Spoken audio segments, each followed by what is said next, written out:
You're the lone Republican presidential candidate who has yet to weigh in on whether or not you think the Confederate flag should be flying above the State House in South Carolina. Do you think it needs to go? I think it probably does, and I think they should put it in the museum, let it go, respect whatever it is that you have to respect because it was a point in time, and put it in a museum. But I would take it down, yes. Many of those people were there to protest the taking down of the statue of Robert E. Lee. So this week it's Robert E. Lee. I noticed that Stonewall Jackson's coming down. I wonder, is it George Washington next week? And is it Thomas Jefferson the week after? You're changing history. You're changing culture. People were there protesting the taking down of the monument of Robert E. Lee. Everybody knows that. We have a very, very important heritage and history.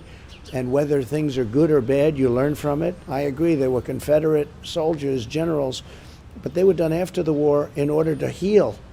This was a gesture of healing. When it comes to the Confederate flag, what is your stance personally on that in our society? My stance is very simple. It's freedom of speech. You do what you do.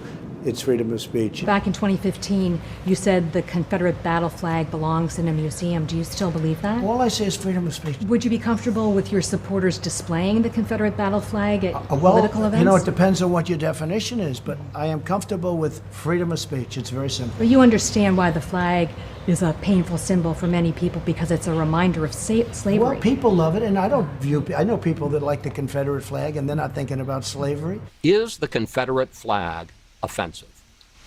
It depends on who you're talking about, when you're talking about. When people proudly had their Confederate flags, they're not talking about racism. They love their flag. It represents the South. They like the South. People right now like the South. I say it's freedom of many things, but it's freedom of speech.